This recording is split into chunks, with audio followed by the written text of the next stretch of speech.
Je participe comme mes camarades au projet Erasmus Earth Hub. C'est moi qui serai gardienne de parole pour cette rencontre qui va durer 1 heure. Je propose de laisser la parole à Elisabeth Sénégas de l'association Dialogue, avec qui nous co-portons cette rencontre. Parfait, Zoé. Bon, voilà une bonne entrée en matière. Merci, Zoé. Je vais prendre la parole juste 1 minute, moi. Je redis bonjour et bienvenue à tout le monde. Marie-Aude Muraille, les enfants et toutes les personnes qui nous rejoignent.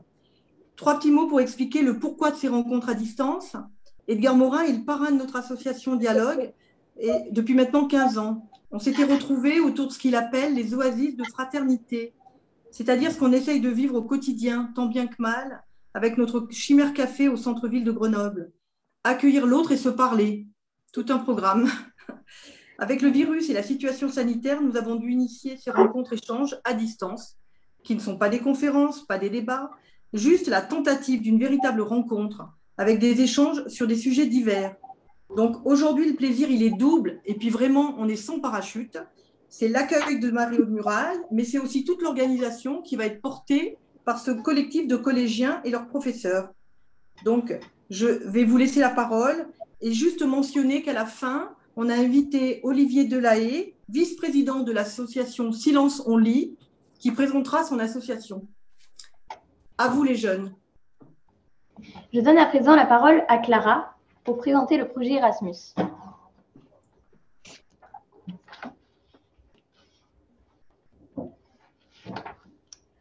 Erasmus est un projet européen qui s'appelle Europe et qui rassemble 6 pays. La France, la Hongrie, l'Espagne, la Croatie, la Turquie et la Roumanie. Ce projet va durer 3 ans, c'est-à-dire jusqu'en juin 2023, et il réunit des élèves de 5e. Le but de notre projet est de nous aider à nous épanouir en tant qu'adolescents et futurs citoyens européens grâce à la danse et à l'étude des valeurs européennes. L'année prochaine, les voyages dans les 5 pays partenaires débuteront.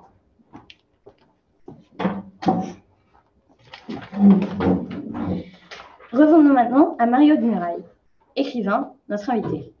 Nous avons lu son roman, Oh Boy, et nous sommes heureux de partager notre lecture avec elle. Je cède la parole à Thomas, qui va nous lire un extrait du livre.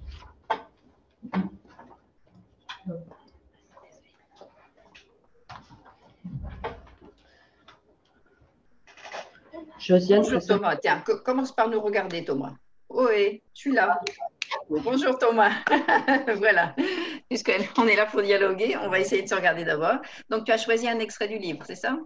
Oui. Ok. Bon, alors, go, essaie d'être audible. Vas-y Thomas. Josiane pressa Dorothée de questions.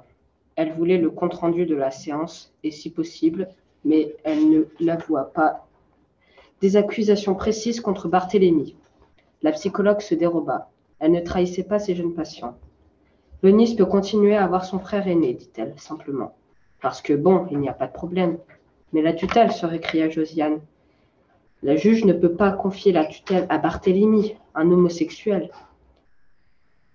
La psychologue devina que s'il y avait effectivement un problème dans la famille Morlevent, c'était entre Josiane et Barthélemy.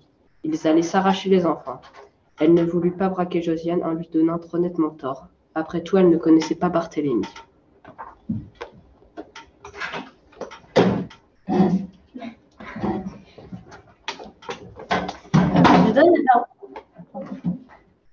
Je donne la parole à Tima, qui va poser une première question à Marie-Aude Muraille. Bonjour. Bonjour Tima.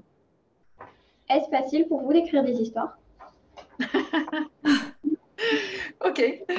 Bon, alors, je ne sais pas si vous voyez, ça, c'est mon cahier de brouillon. Ok. Voilà, ça, c'est ce que je suis en train de faire en ce moment. Et je travaille avec mon frère, donc on écrit à 2 en ce moment. Alors, est-ce que c'est facile? Qu'est-ce que ça veut dire facile exactement?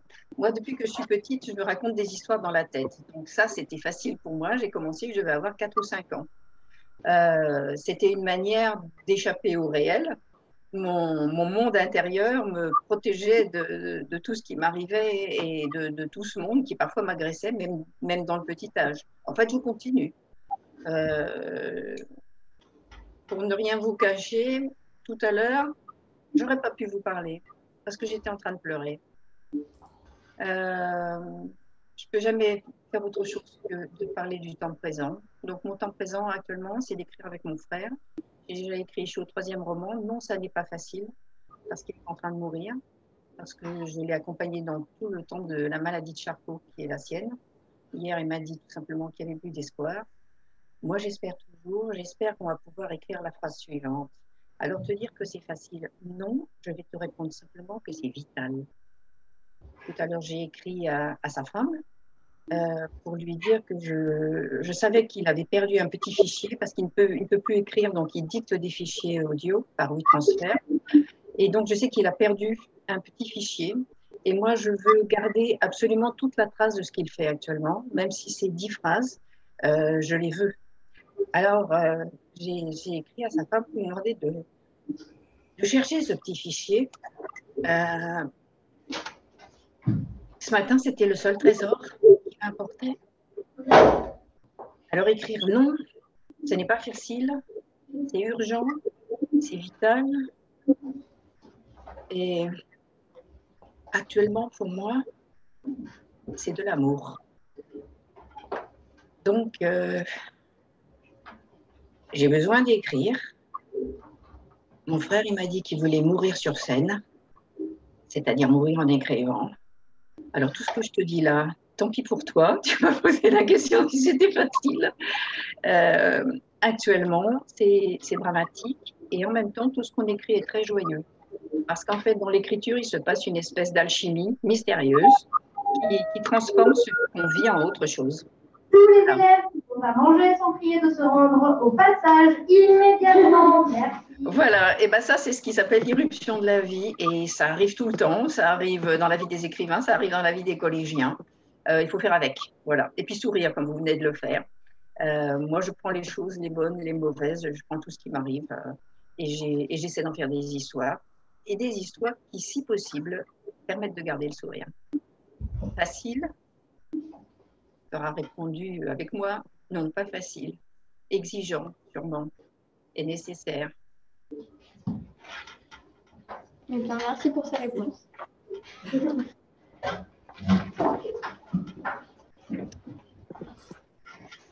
Voici maintenant une seconde question de la part de Valentin.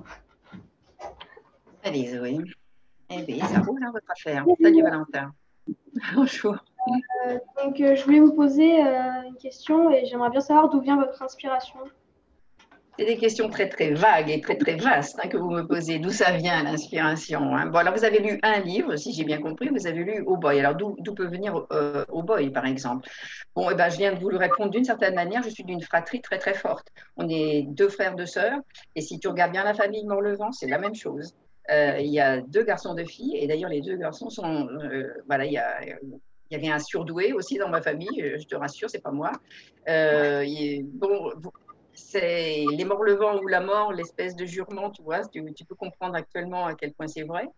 Donc, la fraternité, je voulais que ce soit au cœur de mon histoire de Oh Boy. Et pour que ce soit encore plus fort, je me suis débarrassée des parents. C'est pas très sympa, hein, mais tu vois bien qu'au début de l'histoire, il tombe comme un jeu de quilles, là, tac, tac, parce que en fait, le sujet, c'était la fraternité et je voulais pas qu'il y ait les parasites que font les parents. Donc, c'est vraiment comment des frères et sœurs vont se débrouiller entre eux pour rester ensemble. Voilà. J'y arrive pas tout à fait, hein, si tu vois à la fin de l'histoire. C'était difficile pour moi de les faire véritablement triompher complètement. Après, je me suis dit, dans la littérature pour la jeunesse, il y a un personnage qui manque. C'est un garçon homosexuel, ou une fille d'ailleurs, mais un homosexuel. Ça manque. Il pouvait y avoir déjà une ou 2 histoires avec une personne homosexuelle. Simplement, le ticket d'entrée dans la littérature, c'était qu'il meurt du sida. Et je me suis dit, je n'avais pas du tout envie de ça. Je voulais faire un personnage qui soit joyeux, qui soit non conformiste, qui soit provocateur et charmant. C'est pas sur lui que la maladie va tomber, c'est sur le frangin. Donc voilà, il y avait cette idée de la fratrie très forte qui allait affronter des épreuves, et puis ce personnage homosexuel que je voulais mettre à l'intérieur. Donc c'est parti comme ça, tu vois, au démarrage, et je me suis dit, je vais essayer de faire un roman où je vais mettre mes personnages le plus bas possible, la tête sous l'eau, et je vais regarder comment ils remontent, comme un ludion, vers la lumière. Et je le fais souvent avec mes personnages, je leur fais traverser des épreuves, ça s'appelle des romans d'apprentissage en fait. Mais dans les romans d'apprentissage, souvent, tu n'as qu'un seul personnage, le héros ou l'héroïne, qui va progresser. Or, moi, je mets tout le monde en ligne. J'essaie de faire progresser tout le monde. Le roman d'apprentissage, il est valable pour tout le monde et il est même valable pour Josiane. C'est la demi-sœur un peu là. En fait, elle va s'en prendre plein la gueule. Et pour finir, elle va comprendre des choses et elle va admettre qu'il faut partager avec ce frère qui l'exaspère parce qu'elle a l'impression que lui, il a eu l'amour et pas elle. Et donc, elle aussi, elle progresse. J'essaie de faire que tout le monde avance. Le progrès, ce n'est pas que pour les plus jeunes héros. Je pense qu'on a tous une petite marge de manœuvre, tu vois, et que même les vieux, ils peuvent progresser. Voilà. Donc, je fais des romans d'apprentissage pour tout le monde, où j'essaie de pousser tous les personnages vers le maximum de leurs possibilités. Voilà. Donc, ce sont des… Alors, je n'ai pas vraiment répondu à ta question, mais parce que l'inspiration, ça ne tombe pas du ciel. Hein. Bon, même si c'est une image qu'on peut avoir du vent qui souffle, de la muse qui se met à jouer de la musique, et d'un coup, tu as les idées qui viennent. Ça, c'est faux. En réalité, l'inspiration, c'est quelque chose que tu creuses. C'est quelque chose que tu vas chercher en toi. Et des fois, ça rabote, ça fait mal. Pour faire revenir donc, des choses à la conscience. L'aspiration, ça n'existe pas. L'inconscient, ça existe. Et puis le travail aussi, parce qu'en fait, comme disait, je ne sais plus qui, un roman, c'est 1% d'inspiration et 99% de transpiration. Donc voilà. Merci. C'est du travail.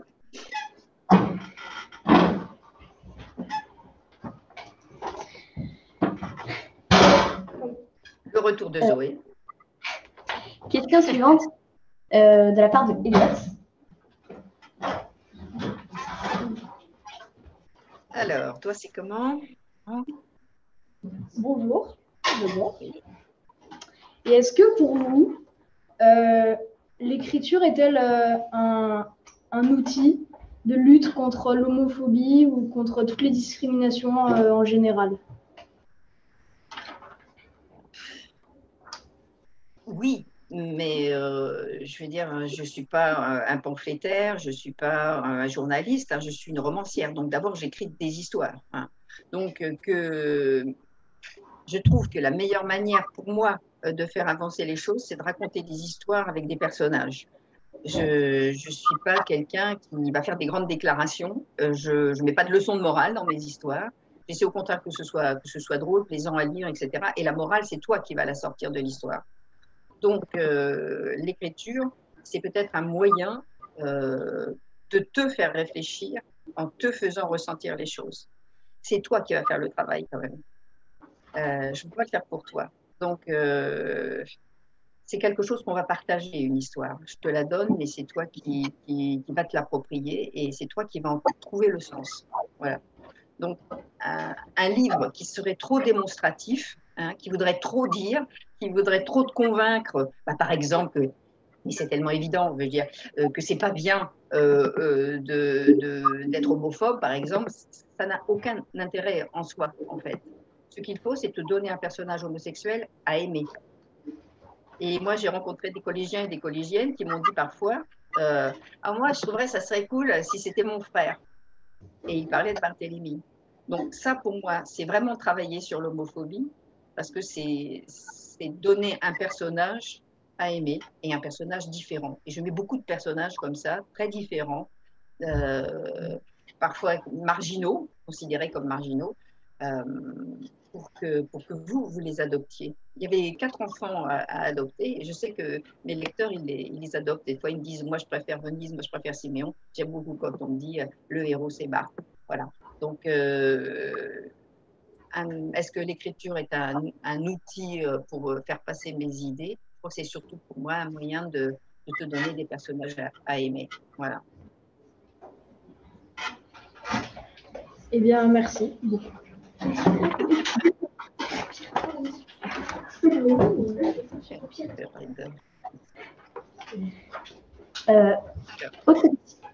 Autre question de la part de Arthur.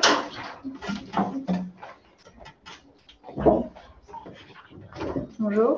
Bonjour Arthur. Certains passages du roman sont-ils autobiographiques ou inspirés de la vie réelle? Alors, autobiographique ou inspiré de la vie réelle? Il faudrait que je retrouve toutes les histoires que j'ai racontées dedans parce qu'il y en a plein. Je sais que pour l'histoire du prélèvement des plaquettes sanguines, tu sais, à un moment, Barthélemy va donner ses plaquettes à Siméon, ça lui fait très très peur. Je manque de documentation pour ça. Donc, je suis allée à l'hôpital de ma ville de Bordeaux et j'ai visité la salle où les gens faisaient ça. C'est pour ça que j'ai pu le décrire très précisément. Alors, j'y suis allée avec mon mari qui a donné son sang pendant ce temps-là. Moi, j'avais le meilleur rôle, je regardais, je lui ai donné son sang. Et j'ai vu effectivement comment les gens font, parce qu'ils restent pendant 1 heure, 2 heures à donner leurs plaquettes. Évidemment qu'on ne les vide pas de leur sang pendant 2 heures. Hein. On prélève les plaquettes et on redonne le sang. Donc, il y a une seringue ici, une autre là, voilà, et 2 tubes voilà, qui font partir le sang et rentrer le sang. Et les gens, ils ont une petite balle dans la main. Il y a une sonnerie qui se déclenche si le sang ne s'écoule plus suffisamment et ils pressent la petite balle pour relancer la circulation. Il faut être très motivé hein, pour faire ça. Et donc, j'ai posé des questions à ce moment-là au médecin. Donc là, ce n'est pas quelque chose que j'ai vécu, mais c'est ce qui s'appelle une enquête sur le terrain. De la même façon, je ne savais pas très bien quel est le travail du juge des tutelles. Donc là, j'ai demandé à quelqu'un de me mettre en contact avec aussi des personnes comme un juge des tutelles. Donc moi, je fais un travail de documentation et je vais voir les gens et je leur pose des questions. Donc ça, ce n'est pas personnel, si tu veux, mais c'est du vrai. Voilà. Alors, m'appartenant réellement, je pense que ma connaissance du milieu homosexuel a pu m'aider. J'ai vécu dans le quartier de Barthes, hein, c'est un quartier gay, comme on dit, de Paris. Donc, une fois, j'avais des voisins homosexuels en dessous de chez moi. Ils faisaient tellement la teuf qu'il a fallu que je descende à un moment. C'est comme ça qu'on est devenus copains. Et puis, après, j'ai déménagé. C'était le voisin d'à côté qui était homosexuel. Donc, c'est vraiment un quartier gay.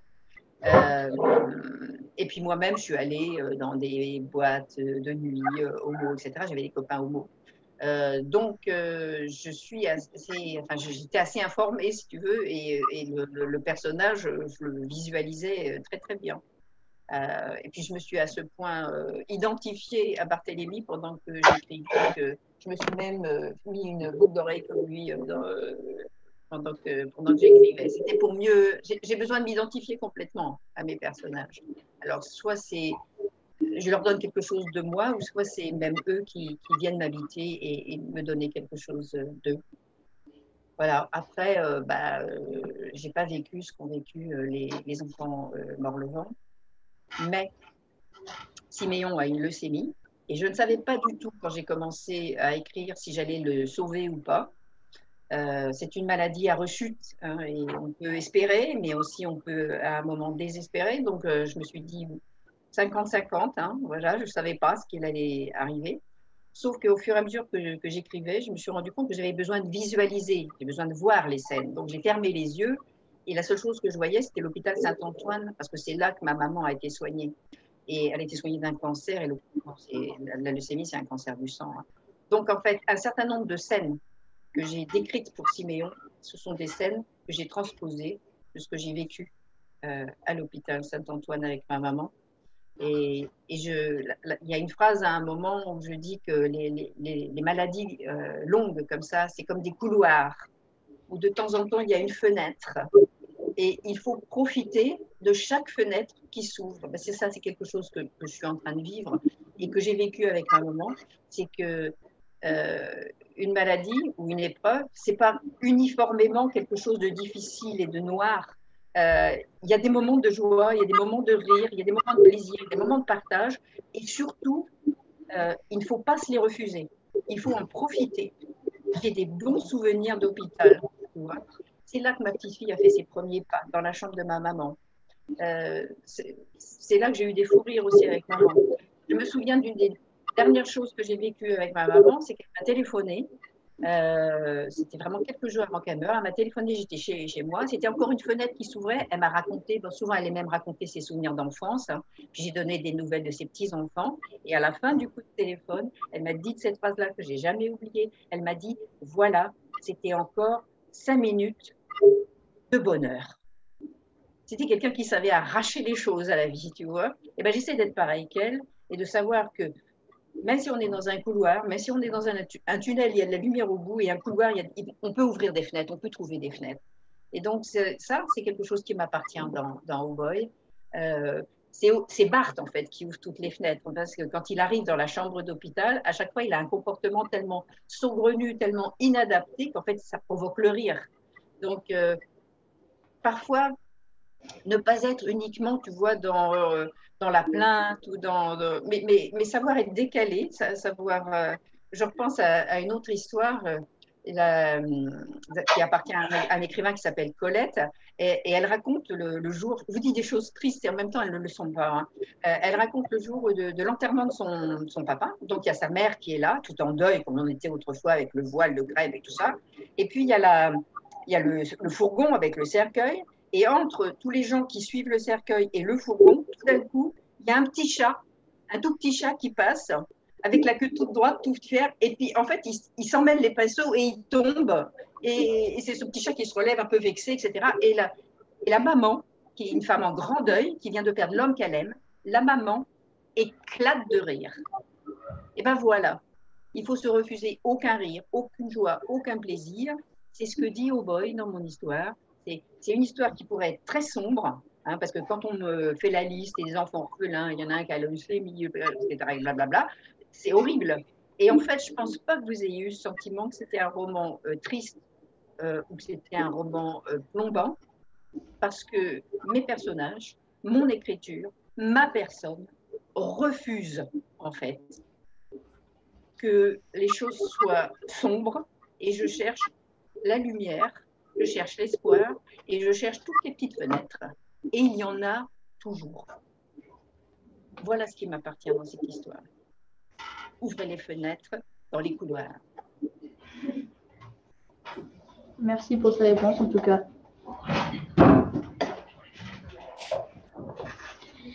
Je relaisse la parole à Clara pour poser une nouvelle question.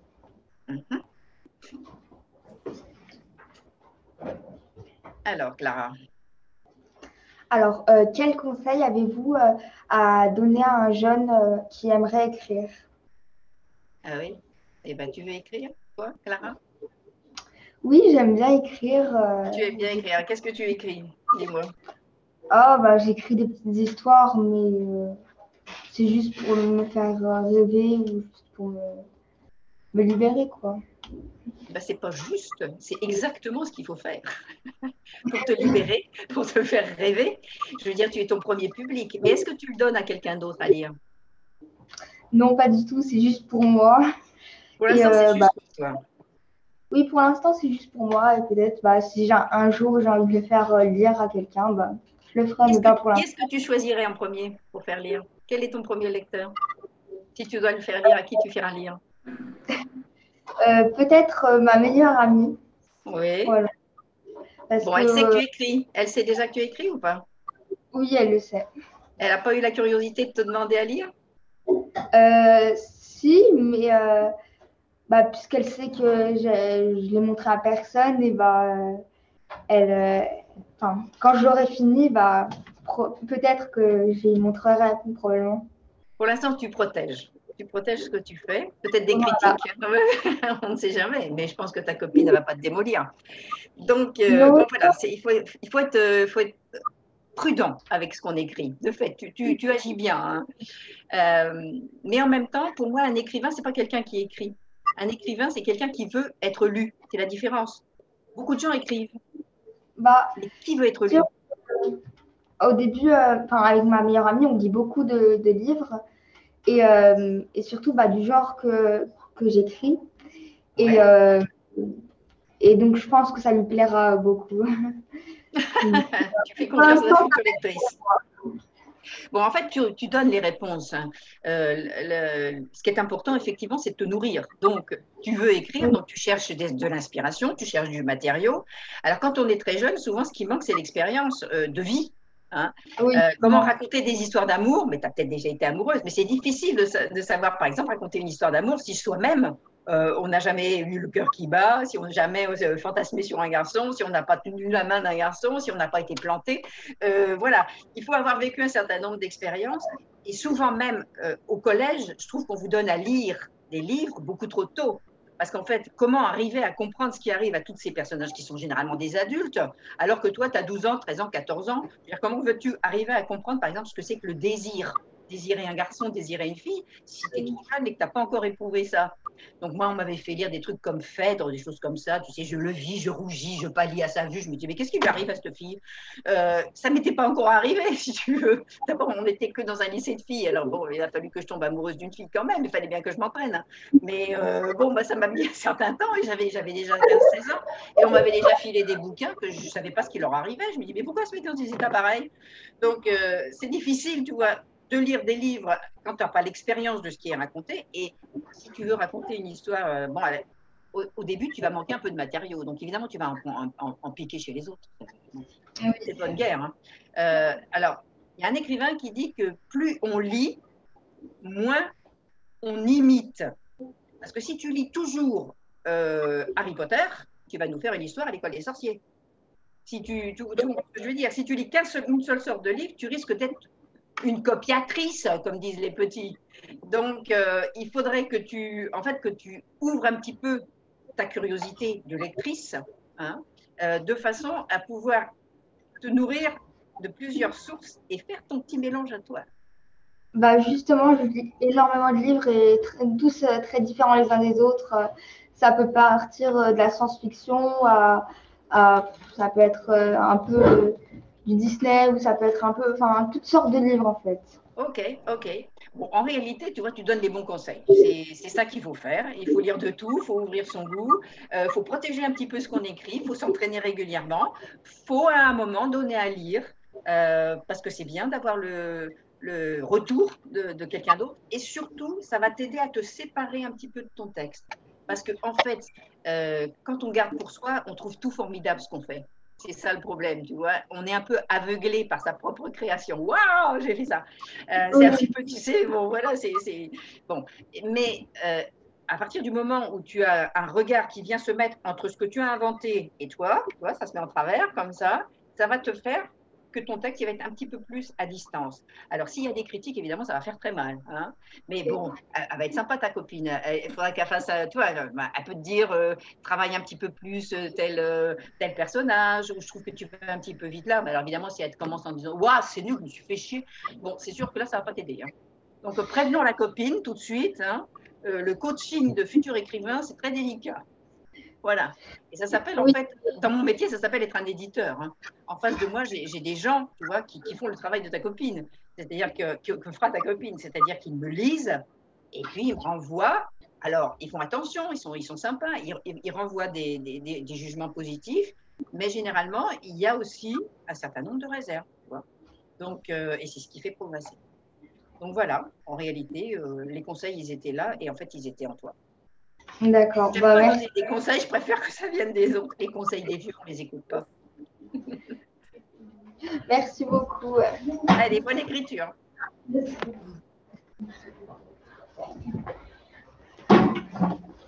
J'ai à présent moi-même une question.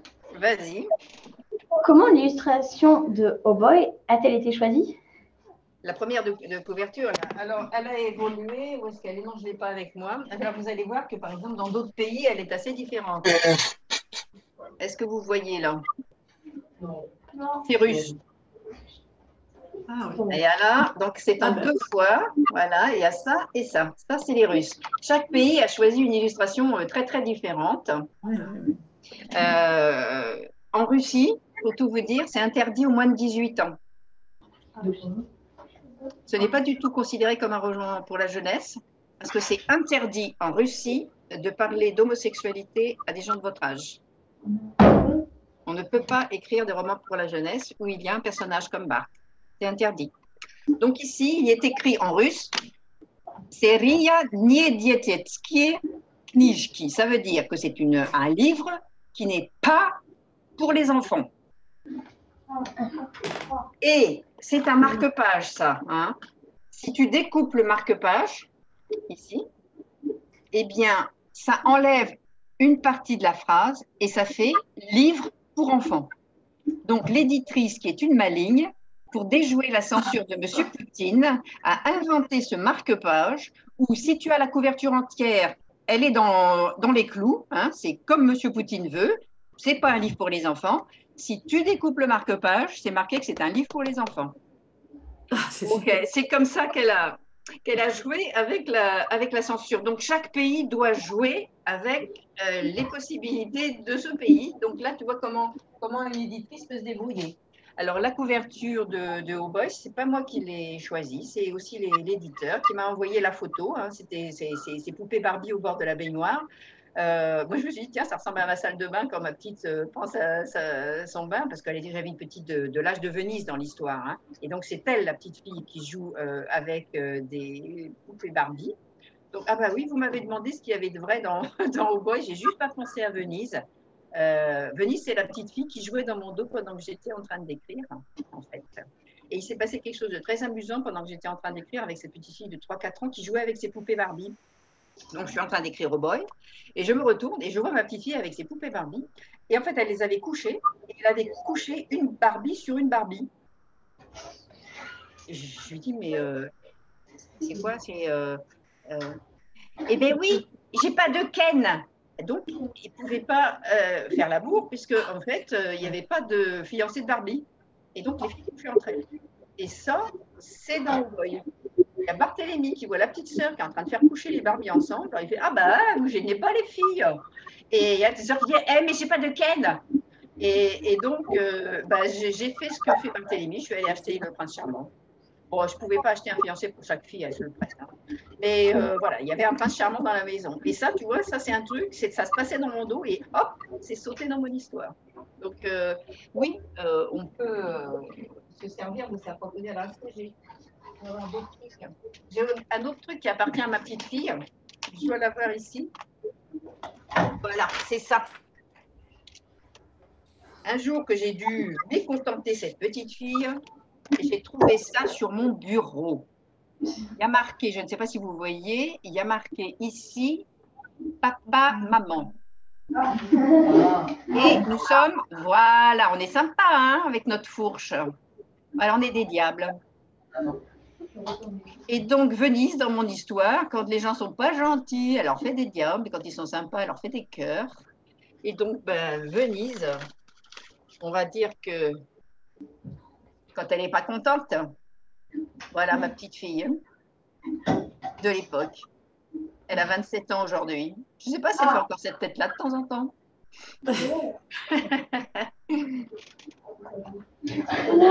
voilà, il y a effectivement beaucoup de petites choses dans Oh Boy. Toi, j'y pensais plus, mais il y a plein de petites choses dans Oh Boy qui m'appartiennent. Ok, Zoé. Oui, merci beaucoup. Manon aurait une dernière question à vous poser. Je laisse le temps. Alors, une dernière question à me poser. Vas-y. Bonjour. Bonjour Manon, c'est ça? Oui. J'ai lu toute la série Sauveur et Fils et allez-vous écrire la suite de cette série? Alors, ça dépend combien tu en as lu. Jusqu'au dernier. Le 6 alors? Oui. D'accord, il en manque un. Mais je ne l'ai pas écrit. Parce qu'entre les deux, il s'est passé que j'ai écrit avec mon frère. Donc, voilà, entre deux, j'ai écrit ça. Angie. Donc, qui se passe pendant la pandémie. Ce n'est pas le sujet du livre, hein, mais ici, à peu près, hein, il y a la déclaration du président Macron à la télévision et la petite fille Angie qui dit chouette, qui est prête à se dévouer pour la nation et ne plus retourner à l'école. Allez, d'accord. Donc, en fait, elle est en 6e, voilà, Angie. Et c'est l'histoire de ce trio. Voilà, le garçon qui est en fauteuil roulant, c'est un capitaine de police. Voilà, il habite en face de chez la petite fille. Il est confiné, comme vous tous, vous l'avez été. En plus, il est handicapé puisqu'il est dans un fauteuil roulant. Mais il va pouvoir mener son enquête parce que de l'autre côté du couloir, il y a cette petite demoiselle qui va pouvoir sortir le chien pour aller le faire pisser. Hein, et ça va lui permettre de se déconfiner. Et donc, c'est elle qui va l'aider à mener son enquête. Donc voilà, ça c'est ce trio-là. Et effectivement, pour écrire cette histoire un petit peu longue, je n'étais pas sûre de pouvoir terminer avec mon frère. On a terminé ensemble. La deuxième, on l'a terminée aussi, elle paraîtra en septembre. Et puis là, on est page 106 et je suis un peu plantée. Voilà. Mais en même temps, j'ai aussi planté le Sauveur et Fils. Donc la saison 7, effectivement, elle est dans mon stylo pour le moment. Je ne sais pas trop si je vais avoir le courage de reprendre. Il faudrait que je relise comme toi viens de faire. Il faut que je relise les 6 parce que je les ai complètement oubliés, mes personnages. Je nettoie énormément tout ce qui est écrit avant pour pouvoir me consacrer à mes personnages de maintenant. Je suis quelqu'un du présent, voilà. Et donc, il va falloir que je revienne vers Sauveur. Je me dis que je vais peut-être y arriver si je travaille avec ma fille. Voilà. On commence à écrire un peu des choses ensemble, elle et moi. Donc, peut-être que ça va me redonner du courage de travailler avec elle. Je prends l'habitude de travailler avec les autres, donc je ne sais pas si je vais repartir en solitaire. Voilà. Donc, peut-être que la saison 7, si elle existe, il y aura nos 2 noms, le sien et le mien. La petite fille au diable. Merci. Et en tout cas, merci d'avoir lu tous ces livres. Clara a de nouveau une question à vous poser. Oui, alors est-ce qu'il n'y en a pas qui n'ont pas du tout parlé, qui aimeraient quand même parler? Parce que là, il y en a qui reviennent 2 fois. Enfin bon, je ne veux pas m'immiscer dans l'organisation de… ça roule, pas faire. Alors allez-y. Alors, combien d'ouvrages avez-vous à votre actif et sur quel thème? J'aime pas dire qu'il y a des thèmes, tu vois, il y a des personnages, il y a des histoires, mais en même temps, c'est un peu vrai que, bon, voilà, par exemple, une histoire comme Maïté Coiffure, bon, bah, c'est un garçon qui va faire son stage de 3e, il n'a rien trouvé et c'est mamie qui lui dit, ah ben moi, je connais ma coiffeuse, elle prend des apprentis, stagiaires, c'est un peu pareil, je peux lui demander si tu veux. Alors, évidemment, c'est un peu la honte pour un garçon, t'imagines, coiffeur. Mais en fait, il trouve rien d'autre et donc, il va aller chez Maïté Coiffure. Et pour une première fois de sa vie, il va recevoir des compliments et il va savoir pourquoi il est là et il va s'apercevoir qu'il est doué à quelque chose. Voilà. Donc, en fait, c'est la découverte d'une vocation. Ce n'était pas du tout prévu dans son chemin de vie. Et voilà, c'est l'histoire de Louis. Donc, effectivement, là, pourquoi j'ai écrit… Voilà, le thème, ça serait quoi? Ça serait la découverte de soi-même par un garçon de 13 ans. C'est un hymne au salon de coiffure. C'est le bonheur du travail manuel, finalement. Bon, voilà, c'est plein de choses. Hein. Il n'y a pas qu'une thématique que par histoire. Hein. On met des certains que, par exemple, bon, voilà, la fille du docteur Baudouin, c'est une jeune fille de 17 ans qui s'aperçoit que bah, ça fait 29 jours, 31, 32, elle n'a pas ses règles. Et donc là, elle commence à avoir peur. Et bon, elle a cédé à un garçon. Vous savez, c'est ce qu'on appelle la zone grise du consentement. En fait, elle ne l'aimait pas du tout, hein, mais il l'a un peu piégée. Et puis, bon, pour avoir l'air d'être cool et tout ça, ben, en fait, elle est enceinte. Voilà. Et donc, c'est l'histoire, effectivement, d'une jeune fille qui va devoir choisir. Voilà. Mais en même temps, bon, bah, c'est aussi l'histoire de son père, qui est médecin des Beaux-Quartiers, qui a un peu trahi sa vocation, vous savez, qui est de venir en aide même aux gens pauvres, etc. En fait, il a pris un associé à qui il refile tous les gens qu'il ne veut pas, les incurables, les vieux, les chiants, machin. Lui, il veut faire du fric, tu vois. Donc, c'est aussi l'histoire de son père qui a trahi sa vocation de médecin. Et peut-être que l'histoire de sa fille, ça va lui remettre les idées en place. Donc voilà, quelle est la thématique, quel est le plus important? Bon, effectivement, voilà. Donc, bon, vive la République, et ben c'est quoi? C'est parti de l'histoire que j'ai entendue sur France Inter.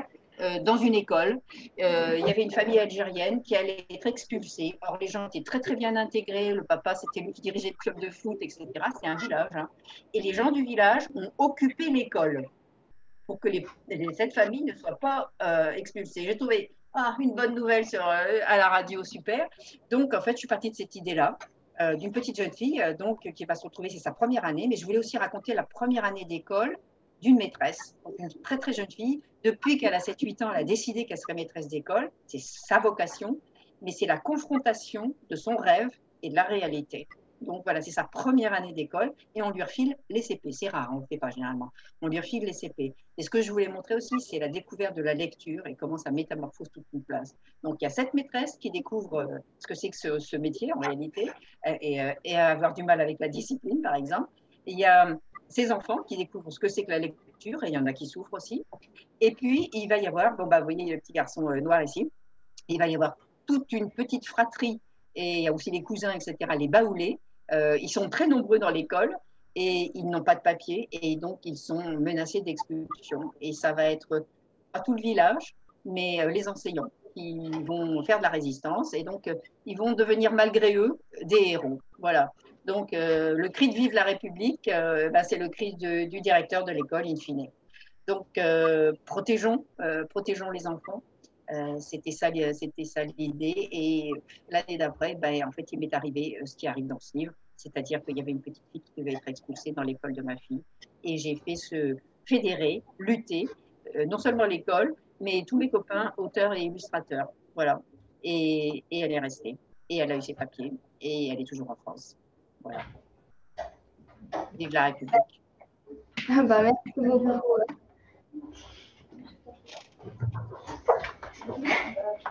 Merci d'avoir répondu à toutes nos questions. Je cède maintenant la parole à Olivier Delahaye, vice-président de l'association SOL, Silence on lit. Alors, Olivier, il faut quand même qu'il sache que j'ai beaucoup milité pour lui, que j'ai souvent parlé de Silence on lit, que j'ai toujours complimenté les gens qui le faisaient dans leurs établissements. J'ai toujours été épatée des retours que j'avais. Donc, je suis très contente de le voir. Voilà. Bonjour, Olivier. Bonjour, merci. Je ne pouvais rêver meilleure introduction. D'abord, malheureusement, je n'ai pas pu suivre depuis le début cette rencontre, mais j'ai eu beaucoup de plaisir à vous entendre et je me suis dit que c'était formidable que des gamins puissent vous lire aujourd'hui. Et voilà, vous ouvrez vraiment sur le monde et vous êtes tout ce que la lecture peut offrir de mieux. Donc, je ne vous renvoie pas le compliment parce que vous venez de dire quelque chose de sympa sur Silence on lit, mais vraiment, c'est ce que je me disais en vous écoutant et en écoutant les sujets de vos livres et la manière dont vous en parliez. Donc, c'est vraiment formidable. Donc, je sais que j'ai peu de temps, donc je vais essayer d'être bref. Silence on lit, donc c'est une association qui repose sur la conscience en fait de l'importance de la lecture et des livres pour plein de raisons dans notre société. Et cette importance, ça n'est pas juste pour mieux parler, mieux lire, etc. C'est pas Silence on lit. Et la lecture, ça n'est pas quelque chose de scolaire, c'est quelque chose qui doit nous accompagner dans notre vie parce que ça a plein d'effets. Et il y a très, très peu de choses dans la vie qui aient autant d'effets positifs que la lecture.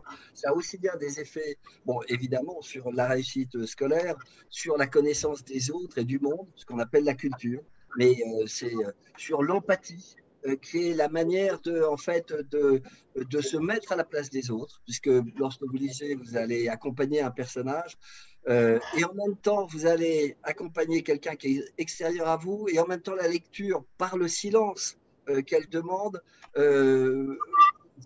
permet de pénétrer dans votre intériorité. Et ça, c'est quelque chose qui est aujourd'hui qui est rare, puisqu'en fait, on est tout le temps sollicité par l'extérieur, par les téléphones, les écrans, etc. Et en fait, on ne s'appartient plus à soi-même. La lecture, c'est un moyen de se retrouver en soi. La lecture, c'est aussi un moyen de combler les inégalités sociales. C'est un moyen de vivre dans une démocratie, c'est-à-dire que plus vous comprenez les énoncés, ce que la lecture vous fait faire naturellement, plus vous avez quand même de chances de détecter les fake news, les idées simplistes, ce qu'on appelle le populisme, etc. Et c'est vraiment important.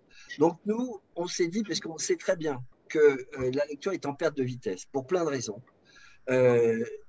Nous, on s'est dit une pratique vertueuse comme ça, il faut vraiment la mettre en place. Donc, ce que l'on propose, c'est à tout type de collectivité, un quart d'heure de lecture quotidien, selon certaines règles. Et il est important de respecter toutes ces règles. Là, je n'ai pas le temps pour les développer, mais c'est très important. Et comme toutes les bonnes habitudes, elles sont difficiles à prendre et à mettre en place, eh bien, l'association accompagne ceux qui ont envie de mettre en place Silence on lit. Donc, et c'est un accompagnement qui peut prendre entre 2 mois et 9 mois. Il y a des établissements scolaires qui mettent 9 mois et on conseille surtout aux gens de prendre le temps de bien mettre en place. Tout à l'heure, il y a une personne qui m'a appelé, qui m'a dit, ben voilà, moi je suis dans un lycée professionnel, j'ai essayé de mettre le quart d'heure de lecture en place, qui est en fait qui est un copier-coller que l'éducation nationale a fait de notre concept, mais sans accompagnement. Et elle me dit, ben voilà, et en fait, ça ne marche pas parce que la moitié des profs ne veulent pas le faire, et alors qu'on est sûr que ça a des effets positifs, mais on n'y arrive pas. Ben oui, effectivement, il aurait fallu en fait prendre le temps de bien commencer à résoudre tous les problèmes, à communiquer, etc., avec les élèves, avec les parents des élèves, avec tous les adultes de l'établissement, avec les bibliothèques, médiathèques, etc. Donc nous, eh ben, on fait cet accompagnement. Voilà, c'est ce que fait Silence on lit. Juste pour l'anecdote, comme ça, en fait, tout ça vient. Moi, je suis ni dans l'éducation, ni dans l'associatif. Enfin, maintenant, j'y suis de force depuis 5 ans, mais ce n'était pas ma vocation. Moi, je fais des films, j'écris des livres, beaucoup moins que Mario, mais bon, à ma petite échelle. Et il se trouve que j'avais été présenter un film dans un gros établissement scolaire en Turquie, à Ankara. Et donc, quand je dis gros établissement, c'était une cité scolaire qui allait du CP à la terminale et il y avait à peu près 2000 élèves. Et je rencontrais plein d'élèves de tous les niveaux, de toutes les classes, etc., toute la journée. Et puis, le soir, on présentait le film et puis après, on en parlait. Et en rencontrant comme ça des gamins de tous les âges, j'étais vraiment étonné par la culture que ces gamins avaient en français, alors que ce n'était pas un lycée français, hein, c'est un lycée turc. Et ils parlaient français et ils connaissaient plein de choses sur la littérature française, la littérature turque, anglaise, etc. Et j'étais vraiment bluffé. Et puis, en début d'après-midi, j'étais dans une salle de profs et il y a un carillon qui sonne. Et là, je vois les 10 profs qui étaient là plonger dans leur sac et puis prendre un livre et se mettre se mettre à lire. Je leur dis, ah bon, qu'est-ce qui se passe? Je dis, ah bah, c'est notre quart d'heure de lecture. Ah bon, mais vous… non, tout le monde fait ça. Et tout le monde. Je dis, ah bon, je peux aller voir? Et je vais dans l'établissement, je me promène pendant un quart d'heure. Et là, c'était absolument magique. Tout l'établissement était en silence. Il y avait des gens qui étaient assis sur des marches, les personnes qui faisaient le ménage, par exemple, étaient assis sur des marches. Le gardien était sorti de sa loge et puis lisait sur une chaise. La directrice, pareil, elle lisait dans un coin. Les élèves étaient assis par terre ou sur leur bureau et les profs aussi, et chacun lisait. Et il y avait une liberté, une tranquillité. Ce n'était pas du tout un silence, c'était un silence absolu. Mais ça n'était pas un silence contraint. C'était juste du plaisir. Et c'est merveilleux, c'est ça que Silence on lit essaye de faire. C'est communiquer en fait ce plaisir et cet enrichissement que représente la lecture. Voilà, je m'arrête là. Non, mais c'était parfait. Merci Olivier, comme ça j'ai l'origine de l'histoire. Voilà, je ne sais pas s'il y a des questions ou des… Enfin bon, à votre disposition. Merci. Je ne sais pas si Chloé avait quelque chose à dire encore. Moi, j'aurais une question, s'il vous plaît, à poser à Monsieur Delahaye. Si on veut mettre en place dans notre établissement scolaire, au collège Simone de Beauvoir, le Silence on lit, comment est-ce qu'on se rapproche de vous? Alors, le mieux, c'est de passer par le site de l'association. Vous mettez, il y a un espace dédié pour ça. Attendez. Passez par le site de l'association. Vous remplissez le questionnaire. Et alors, le problème, c'est on est complètement débordé, on n'est pas assez nombreux. On n'est pas du tout aidé, à ce stade aujourd'hui, aucun ministère ne nous aide, etc. Donc, c'est un petit peu difficile, mais on vous répondra et surtout mentionner en fait le contact qu'on a eu aujourd'hui et on essaiera de vous répondre et surtout de vous accompagner. Le problème, c'est que, on peut vous répondre. Le problème, après, c'est de vous accompagner, ça prend beaucoup de temps. C'est pour nous un véritable investissement et donc il faut qu'on puisse le faire. Mais voilà, c'est notre vocation, c'est d'accompagner les gens à mettre en place ce quart d'heure de lecture. Et peut-être d'où l'intérêt avec les médiathèques. Absolument. Je pense que… On travaille, enfin on essaye toujours, de toute façon, quand on met en place Silence on lit, on demande toujours aux établissements scolaires de mettre dans la boucle les bibliothèques, les médiathèques, etc. Parce qu'elles peuvent avoir un rôle très important, sur lequel elles ont de toute façon un rôle très important, mais dans le processus de Silence on lit, elles peuvent avoir un rôle très important et effectivement, on cherche à avoir des rapports en amont aussi avec elles. Tout à fait. Merci beaucoup. Merci. Anna souhaiterait poser une toute dernière question à Mario de Muraille.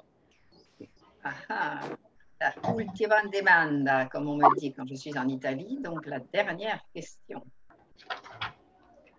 Êtes-vous heureuse? Comment vous débrouillez-vous avec la vie?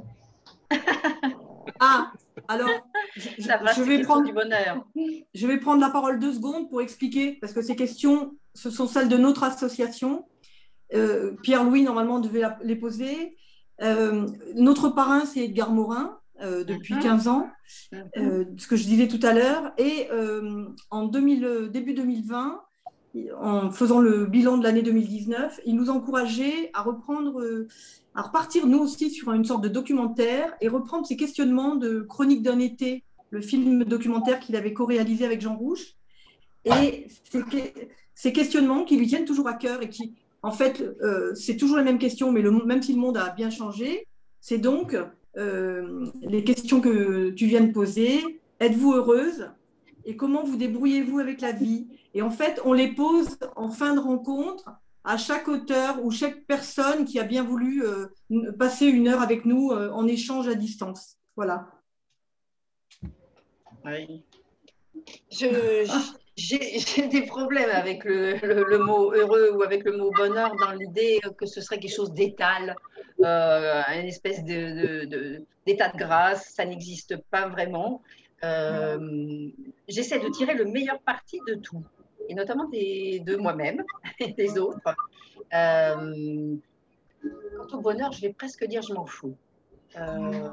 Au cours d'une journée, j'ai d'énormes chagrins, j'ai des joies, j'ai des plaisirs, j'ai des déplaisirs, et puis des fois j'ai des démangeaisons, et puis des fois j'ai des insomnies, et puis des fois je me réfugie dans un livre. Donc en fait, dans une seule journée, j'ai un peu tous les états possibles de la matière souffrante et aimante que nous sommes. Donc parce qu'en plus, je suis une personne hyper émotive, donc évidemment, un peu comme les ados, je suis un peu à vif. Bon, dans une journée, vous n'allez pas dire que vous êtes heureux du moment où vous vous levez ou au moment où vous vous couchez. Vous allez avoir éprouvé plein de choses qui n'ont pas forcément de rapport avec l'idée ni du bonheur, ni du malheur. Nous avons cette phrase chez nous qui dit, façon un peu fataliste, c'est la vie. Les étrangers aiment bien nous imiter disant ça. Bon, ça ne veut pas dire uniquement c'est la merde. Hein. C'est la vie, ça veut dire qu'il faut faire avec, effectivement, mais j'ai une grande aptitude à faire avec. Pour moi, la forme supérieure de l'intelligence, c'est l'adaptation, donc il faut s'adapter aux situations. Et moi, d'une certaine manière, je ne discute pas voilà, avec la vie. Je me dis, c'est comme ça, et tu fais avec. Mais tu en tires le meilleur parti. Et ce qui m'aide beaucoup, c'est l'humour. L'humour, c'est une reprise sans arrêt de soi et de la vie. C'est d'ailleurs la phrase qui est à l'entrée de Oh Boy, qui n'est pas de moi, qui est de Romain Gary, donc il dit que l'humour, c'est une déclaration de dignité, en fait, de l'homme en face de ce qui lui arrive. Et ben voilà, ma réponse, ça ne sera jamais frontale. Je suis une reine de l'esquive, et donc un peu comme les gosses, même pas mal. Mais dans le premier temps, je sais que je risque de m'en prendre quand même dans la figure au passage. Hein. Mais c'est pas grave, je vais me reprendre, je vais essayer de voir ce que je peux en tirer, je vais essayer, tout à l'heure je vous parlais du plan B, j'en ai, mais alors des B, des C, des D en permanence dans ma tête, c'est-à-dire que je suis souple, voilà. Et ce que j'aime en fait, c'est l'élasticité de la vie, c'est cette capacité que nous avons de toujours rebondir, hein. C'est ce que j'encourage chez mes personnages, chez mes enfants. Je leur dis parfois, tourne la page, tourne la page. Ça ne veut pas dire qu'il ne faut pas intégrer les malheurs, les souffrances, etc. Hein. Les personnes résilientes sont des personnes qui ont des cicatrices. Mais elles vont continuer d'être joyeuses, de donner. J'ai des exemples hein, dans mon entourage de gens qui ont vécu des choses terribles. Une cousine qui a perdu ses 2 enfants. Eh bien, la première chose qu'elle te fait, c'est quand elle te rend compte, c'est comment tu vas, est-ce que ça va, etc. Elle est d'abord soucieuse de toi et elle a accompagné des tas de gens qui ont vécu les mêmes malheurs et elle donne.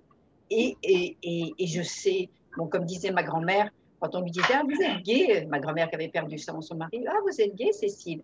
Elle disait comme ça, « Il ne me voit pas pleurer la nuit. » Et dans la journée, il l'entendait chanter. Donc, voilà, j'ai toutes ces femmes fortes, d'ailleurs, comme modèle en moi, et ma mère aussi, des femmes résilientes, des femmes courageuses et des femmes solaires, en fait. Donc, voilà, alors, je sais pas, je suis peut-être pas au niveau, hein, je pense être plus en demi-teinte, mais j'ai cette niaque en moi, mais j'accepte la peine quand elle vient. Je dis c'est comme ça, voilà. Donc, ne pas me dire, tout à l'heure, il y a quelqu'un qui me fait au téléphone, oh ma pauvre. Je dis non, pas ma pauvre. Je ne suis pas à plaindre. Ce n'est pas parce que je viens de pleurer, ce n'est pas parce que je suis mal. Je ne suis pas à plaindre. Je prends la douleur, je prends le malheur. Et s'il faut pleurer, je pleure. S'il faut crier, je crie. Mais ma mère disait que les rougeoles rentrées sont les pires. Il fait sortir les boutons. Donc voilà, exprimez vos émotions. Allez-y, hein, arrosez les autres et acceptez de vous-même toutes ces choses noires en vous et toute cette souffrance en vous. Acceptez-la. Acceptez-la. Et voilà, aujourd'hui, j'aurais vécu plein de choses. J'ai vécu tout à l'heure beaucoup de peine et j'ai vécu un très bon moment avec vous. Ah, c'est super. Nous aussi, hein. Nous aussi. Je sais pas si vraiment un grand merci. C'est super ces retours. Et je laisse la parole pour conclure aux enfants. Oui. Au revoir Olivier et bonne route à Sol. Au revoir et j'espère qu'on se reverra, qu'on se croisera. Très volontiers. Ça me ferait très plaisir. Et peut-être à Grenoble en 2022. Voilà, voilà. On verra, peut-être. Alors les jeunes, ils ont un petit mot de la fin. Zoé?